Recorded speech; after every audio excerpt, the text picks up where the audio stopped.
ಎಲ್ಲರಿಗೂ ನಮಸ್ಕಾರ ಸ್ನೇಹಿತರೆ. 2025ರಲ್ಲಿ ಈ 5 ರಾಶಿಯವರಿಗೆ ಕೋಟ್ಯಾಧಿಪತಿ ಯೋಗ, ರಾಹು ಕೇತುವಿನಿಂದ ರಾಜನಂತೆ ಬದುಕು. ಜ್ಯೋತಿಷದಲ್ಲಿ ರಾಹು ಮತ್ತು ಕೇತು ಗ್ರಹಗಳನ್ನು ಪಾಪಗ್ರಹಗಳೆಂದು ಪರಿಗಣಿಸಲಾಗುತ್ತದೆ. ವಾಸ್ತವವಾಗಿ 2025ರಲ್ಲಿ ರಾಹುವು ಮೀನದಿಂದ ಕುಂಭಕ್ಕೆ ಮತ್ತು ಕೇತುವು ಕನ್ಯಾ ರಾಶಿಯಿಂದ ಸಿಂಹಕ್ಕೆ ಚಲಿಸುತ್ತದೆ. 2025 ಮೇ 18ರಂದು ರಾಹು ಕುಂಭ ರಾಶಿಯಲ್ಲಿ ಮತ್ತು ಕೇತು ಸಿಂಹ ರಾಶಿಯಲ್ಲಿ ಸಾಗುತ್ತಾರೆ. ರಾಹು ಮತ್ತು ಕೇತುಗಳೆರಡು ಬಹಳ ಅಸ್ಪಷ್ಟ ಗ್ರಹಗಳು. ಆದರೆ ಜ್ಯೋತಿಷ್ಯ ಶಾಸ್ತ್ರದ ಪ್ರಕಾರ ಈ ಗ್ರಹಗಳು ಯಾವುದೇ ರಾಶಿ ಚಕ್ರದ ಚಿಹ್ನೆಗೆ ದಯ ತೋರಿದಾಗ ಬಡವರನ್ನು ಸಹ ರಾಜನನ್ನಾಗಿ ಮಾಡುತ್ತಾರೆ. ಅಂತಹ ಪರಿಸ್ಥಿತಿಯಲ್ಲಿ 2025ರಲ್ಲಿ ರಾಹು ಮತ್ತು ಕೇತುವು ಈ 5 ರಾಶಿಯವರನ್ನ ಶ್ರೀಮಂತಗೊಳಿಸಲಿದ್ದಾರೆ.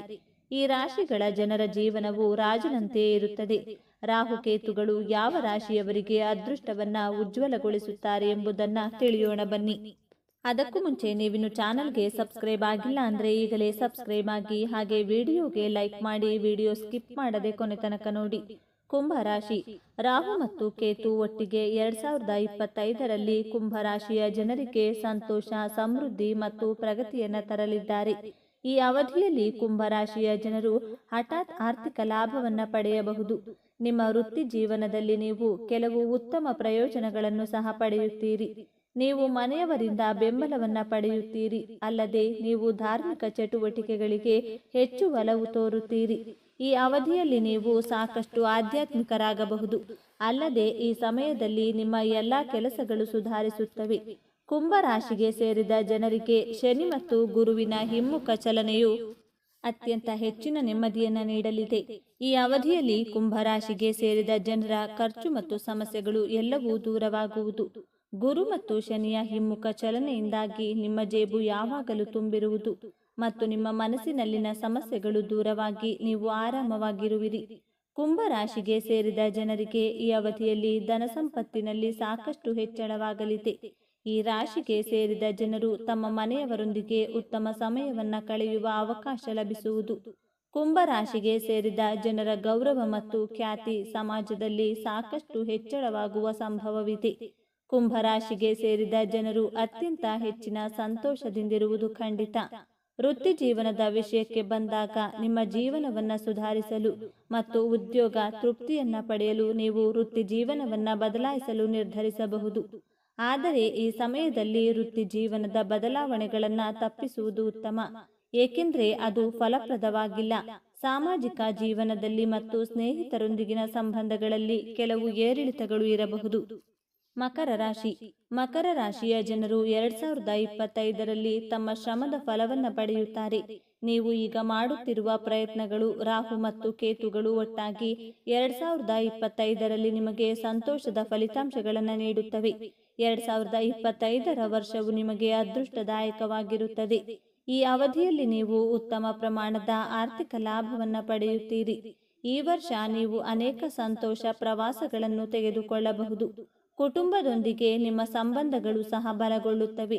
ಮಕರ ರಾಶಿಯವರು ಉದ್ಯೋಗದ ಬಗ್ಗೆ ಯಾವುದೇ ರೀತಿಯ ಚಿಂತೆ ಪಡಬೇಕಾದ ಅಗತ್ಯವಿಲ್ಲ. ಯಾಕಂದ್ರೆ ವೈದಿಕ ಜ್ಯೋತಿಷ್ಯ ಶಾಸ್ತ್ರದಲ್ಲಿ ಮಕರ ರಾಶಿಯವರನ್ನು ಅತ್ಯಂತ ಬುದ್ಧಿವಂತ ರಾಶಿಯವರೆಂಬುದಾಗಿ ಕರೆಯಲಾಗುತ್ತದೆ. ಹಾಗೂ ತಮ್ಮ ಬುದ್ಧಿವಂತಿಕೆ ಆಧಾರದ ಮೇಲೆ ಮಕರ ರಾಶಿಯವರು ಉತ್ತಮವಾದ ಕೆಲಸವನ್ನ ಪಡೆದುಕೊಳ್ಳಲಿದ್ದಾರೆ. ನೀವು ಕೆಲಸ ಮಾಡುವ ಸ್ಥಳದಲ್ಲಿ ಉತ್ತಮವಾದ ಫಲಿತಾಂಶವನ್ನ ನೀಡುವ ಮೂಲಕ ನಿಮ್ಮ ಕೆಲಸದ ಮೂಲಕ ಒಳ್ಳೆಯ ಆರ್ಥಿಕ ಆದಾಯವನ್ನು ಕೂಡ ಸಂಪಾದನೆ ಮಾಡುವಂತ ಲಕ್ಷಣವನ್ನ ಹೊಂದಿದ್ದೀರಿ. ನಿಮ್ಮ ಸಂಬಳ ಹೆಚ್ಚಾಗೋದಕ್ಕೆ ನೀವು ಹೆಚ್ಚಿನ ಸಮಯವನ್ನ ಪಡೆದುಕೊಳ್ಳಬೇಕಾದ ಅಗತ್ಯವಿಲ್ಲ. ವೇಗವಾಗಿ ನಿಮ್ಮ ಸಂಬಳ ಹೆಚ್ಚಾಗುತ್ತದೆ. ವೃಷಭ ರಾಶಿಯಲ್ಲಿ ಗುರುವಿನ ಚಲನೆ ಎನ್ನುವುದು ಖಂಡಿತವಾಗಿ ನಿಮ್ಮ ಕೆಲಸದ ಜೀವನದಲ್ಲಿ ಉತ್ತಮ ಫಲಿತಾಂಶಗಳನ್ನು ಪಡೆದುಕೊಳ್ಳುವುದರ ಮುನ್ಸೂಚನೆಯಾಗಿರುತ್ತದೆ ಅನ್ನೋದ್ರಲ್ಲಿ ಯಾವುದೇ ಅನುಮಾನವಿಲ್ಲ. ಮಿಥುನ ರಾಶಿ. ರಾಹು ಮತ್ತು ಕೇತು ಒಟ್ಟಿಗೆ 2025ರಲ್ಲಿ ಮಿಥುನ ರಾಶಿಯ ಜನರಿಗೆ ಸಂತೋಷ, ಸಮೃದ್ಧಿ ಮತ್ತು ಪ್ರಗತಿಯನ್ನು ತರಲಿದ್ದಾರೆ. ಈ ಅವಧಿಯಲ್ಲಿ ಮಿಥುನ ರಾಶಿಯ ಜನರು ಹಠಾತ್ ಆರ್ಥಿಕ ಲಾಭವನ್ನ ಪಡೆಯಬಹುದು. ನಿಮ್ಮ ವೃತ್ತಿ ಜೀವನದಲ್ಲಿ ನೀವು ಕೆಲವು ಉತ್ತಮ ಪ್ರಯೋಜನಗಳನ್ನು ಸಹ ಪಡೆಯುತ್ತೀರಿ. ನೀವು ಮನೆಯವರಿಂದ ಬೆಂಬಲವನ್ನ ಪಡೆಯುತ್ತೀರಿ. ಅಲ್ಲದೆ ನೀವು ಧಾರ್ಮಿಕ ಚಟುವಟಿಕೆಗಳಿಗೆ ಹೆಚ್ಚು ಒಲವು ತೋರುತ್ತೀರಿ. ಈ ಅವಧಿಯಲ್ಲಿ ನೀವು ಸಾಕಷ್ಟು ಆಧ್ಯಾತ್ಮಿಕರಾಗಬಹುದು. ಅಲ್ಲದೆ ಈ ಸಮಯದಲ್ಲಿ ನಿಮ್ಮ ಎಲ್ಲ ಕೆಲಸಗಳು ಸುಧಾರಿಸುತ್ತವೆ. ಗುರುಗ್ರಹವು ಈ ರಾಶಿ ಚಕ್ರದ ಲಗ್ನ ಮನೆಯ ಪ್ರವೇಶಿಸುತ್ತದೆ. ಅಂತಹ ಪರಿಸ್ಥಿತಿಯಲ್ಲಿ ಈ ರಾಶಿ ಚಕ್ರ ಚಿಹ್ನೆಯ ಜನರ ಜೀವನದಲ್ಲಿ ಅನುಕೂಲಕರವಾದ ಪರಿಣಾಮವಿರುತ್ತದೆ. ಬಹುಕಾಲದಿಂದ ಬಾಕಿ ಉಳಿದಿರುವ ಕಾಮಗಾರಿಯನ್ನ ಮತ್ತೊಮ್ಮೆ ಆರಂಭಿಸಬಹುದು. ಗುರುದೇವನ ದೃಷ್ಟಿ 5ನೇ, 7ನೇ ಮತ್ತು 9ನೇ ಮನೆಯಲ್ಲಿರುತ್ತದೆ. ಅಂತಹ ಪರಿಸ್ಥಿತಿಯಲ್ಲಿ ಈ ರಾಶಿ ಚಕ್ರ ಚಿಹ್ನೆಯ ಜನರು ವಿಶೇಷ ಪ್ರಯೋಜನಗಳನ್ನು ಪಡೆಯಬಹುದು. ಸಂತಾನ ಹೊಂದುವ ಆಸೆ ಈಡೇರಬಹುದು. ಮದುವೆಯ ಸಾಧ್ಯತೆಗಳಿವೆ. ಈಗ ನೀವು ವೈವಾಹಿಕ ಜೀವನದಲ್ಲಿ ನಡೆಯುತ್ತಿರುವ ಸಮಸ್ಯೆಗಳಿಂದ ಪರಿಹಾರವನ್ನ ಪಡೆಯಬಹುದು. ಸಮಾಜದಲ್ಲಿ ಗೌರವವನ್ನ ಹೆಚ್ಚಿಸಬಹುದು. ವ್ಯಾಪಾರದಲ್ಲಿಯೂ ಪ್ರಗತಿಯ ಸಾಧ್ಯತೆಗಳಿವೆ. ನೀವು ದೊಡ್ಡ ಆದೇಶವನ್ನ ಪಡೆಯಬಹುದು. ನಿಮ್ಮ ಮಕ್ಕಳಿಂದ ನೀವು ಕೆಲವು ಒಳ್ಳೆಯ ಸುದ್ದಿಗಳನ್ನು ಪಡೆಯಬಹುದು. ಮೀನರಾಶಿ. ರಾಹು ಮತ್ತು ಕೇತು 2025ರಲ್ಲಿ ಮೀನರಾಶಿಯವರಿಗೆ ಅನೇಕ ಲಾಭದಾಯಕ ಅವಕಾಶಗಳನ್ನು ಒದಗಿಸುತ್ತವೆ. ಈ ವರ್ಷ ನೀವು ಕೆಲವು ಶುಭ ಕಾರ್ಯಗಳಿಗೆ ಹಣವನ್ನು ಖರ್ಚು ಮಾಡಬಹುದು. ಉದ್ಯೋಗಸ್ಥರು ಈ ಅವಧಿಯಲ್ಲಿ ತಮ್ಮ ಪ್ರಯತ್ನಗಳಲ್ಲಿ ಯಶಸ್ಸನ್ನು ಪಡೆಯುತ್ತಾರೆ. ಸಂತೋಷ ಮತ್ತು ಸಮೃದ್ಧಿಯ ಹೆಚ್ಚಳದೊಂದಿಗೆ ನಿಮ್ಮ ಎಲ್ಲ ಕೆಟ್ಟ ಕಾರ್ಯಗಳು ಪೂರ್ಣಗೊಳ್ಳುತ್ತವೆ. ರಾಹು ಮತ್ತು ಕೇತು ಕೂಡ ನಿಮ್ಮನ್ನ ವಿದೇಶ ಪ್ರವಾಸ ಮಾಡುವಂತೆ ಮಾಡಬಹುದು. ಮೀನರಾಶಿಯವರಲ್ಲಿ ತಮ್ಮ ಕೆಲಸದ ಬಗ್ಗೆ ಇರುವಂತಹ ದೃಢತೆ ಹಾಗೂ ಪರಿಶ್ರಮದ ಮನೋಭಾವ ಎನ್ನುವುದು ಅವರ ಕೆಲಸದಲ್ಲಿ ಮುಂದೆ ಬರುವಂತೆ ಮಾಡುತ್ತದೆ. ಈ ಮೂಲಕವೇ ನೀವು ನಿಮ್ಮ ಉದ್ಯೋಗ ಕ್ಷೇತ್ರದಲ್ಲಿ ಯಶಸ್ಸನ್ನ ಸಾಧಿಸುತ್ತೀರಿ ಹಾಗೂ ಹಣಕಾಸಿನ ವಿಚಾರದಲ್ಲಿ ಕೂಡ ಪ್ರಗತಿಯನ್ನ ಹೊಂದಲಿದ್ದೀರಿ. ಈ ಸಂದರ್ಭದಲ್ಲಿ ನೀವು ಕೆಲಸ ಮಾಡುವಂತಹ ಸಹೋದ್ಯೋಗಿಗಳ ಜೊತೆಗೆ ಕೂಡ ಉತ್ತಮವಾದ ಸಂಬಂಧಗಳನ್ನು ಹೊಂದಿರುತ್ತೀರಿ. ನಿಮ್ಮ ಅರ್ಹತೆಗೆ ತಕ್ಕಂತೆ ಸಿಗುವಂತಹ ಪ್ರತಿಯೊಂದು ಜವಾಬ್ದಾರಿಗಳನ್ನು ಕೂಡ ಅಚ್ಚುಕಟ್ಟಾಗಿ ನಿಭಾಯಿಸುವಂತಹ ಸಾಮರ್ಥ್ಯ ನಿಮ್ಮಲ್ಲಿರಲಿದೆ. ವೃಶ್ಚಿಕ ರಾಶಿ. ವೃಶ್ಚಿಕ ರಾಶಿಯವರಿಗೆ ರಾಹು ಮತ್ತು ಕೇತು ತುಂಬಾ ಅದೃಷ್ಟವನ್ನ ನೀಡಲಿದ್ದಾರೆ. 2025ರಲ್ಲಿ ಕೆಲವು ಶುಭ ಕಾರ್ಯಗಳು ನಡೆಯಬಹುದು. ಈ ರಾಶಿಯ ಕೆಲವರು ಈ ವರ್ಷ ಮದುವೆಯಾಗಬಹುದು. ಈ ಸಮಯದಲ್ಲಿ ನೀವು ಖಂಡಿತವಾಗಿಯೂ ಸ್ವಲ್ಪ ಶ್ರಮ ಪಡಬೇಕಾಗುತ್ತದೆ.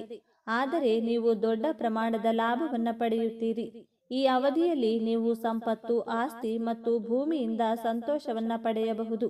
ನೀವು ಹೊಸ ವಾಹನ ಇತ್ಯಾದಿಗಳನ್ನು ಖರೀದಿಸಬಹುದು.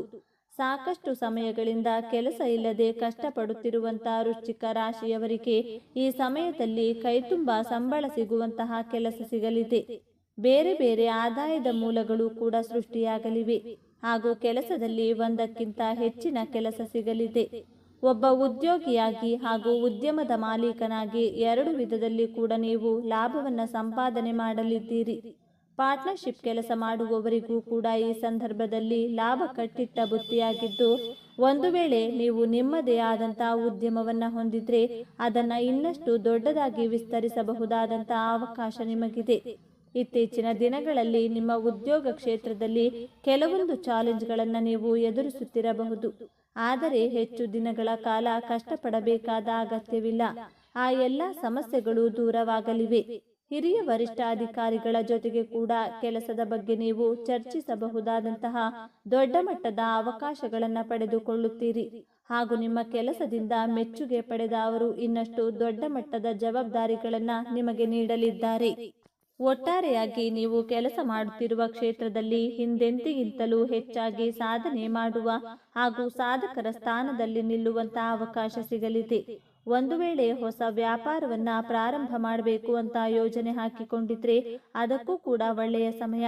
ಸ್ನೇಹಿತರೆ, ಈ ಮಾಹಿತಿ ನಿಮಗೆ ಇಷ್ಟವಾಗಿದ್ದಲ್ಲಿ ದಯವಿಟ್ಟು ಶೇರ್ ಮಾಡಿ, ಲೈಕ್ ಮಾಡಿ ಮತ್ತು ನಮ್ಮ ಚಾನೆಲ್ಗೆ ಸಬ್ಸ್ಕ್ರೈಬ್ ಆಗಿ. ಎಲ್ಲರೂ ಭಕ್ತಿಯಿಂದ ಓಂ ಶ್ರೀ ಶನೇಶ್ವರ ನಮಃ ಅಂತ ಕಾಮೆಂಟ್ ಮಾಡಿ. ಧನ್ಯವಾದಗಳು.